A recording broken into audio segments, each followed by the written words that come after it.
Cet enfant de 6 ans a assisté à une des soirées de Puff Daddy. Maintenant, à ce moment-là, il a 30 ans et il raconte tout ce qu'il a vu.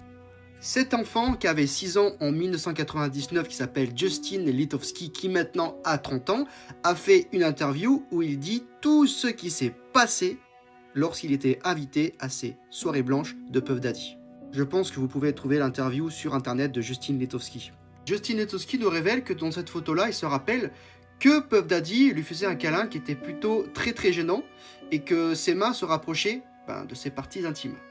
Déjà, à ce moment-là, tu te dis, c'est relou. Il nous révèle aussi qu'il se rappelle qu'il avait vu des espèces de morceaux verts où les personnes fumaient. Ainsi que des femmes au balcon qui étaient, on va dire, dénudées.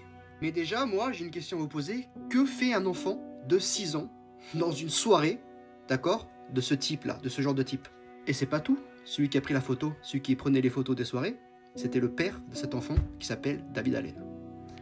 C'est pas tout parce qu'ils ont même interviewé sa mère où elle dit bien qu'ils étaient invités à un barbecue, qu'au fil des heures, le ton de la musique, le ton de la fête s'accentuait.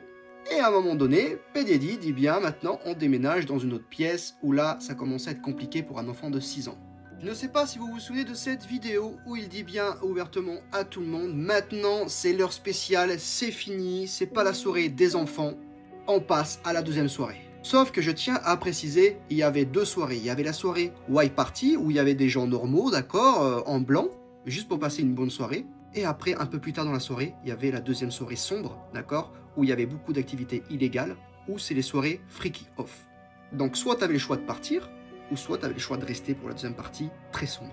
Donc, mesdames et messieurs, il ne faut pas mettre tout le monde dans le tas. Il y avait des gens qui partaient, qui étaient peut-être à la White Party, mais qui ne restaient pas à la deuxième soirée. La mère disait dans l'interview qu'à partir de ce moment-là, à partir de l'heure sombre, tout le monde commençait à devenir taré, commençait à se déshabiller, etc., etc.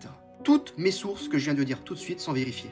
Je vois pas l'utilité de mentir. Restez connectés car il y a d'autres news par rapport à Puff Daddy qui arrivent.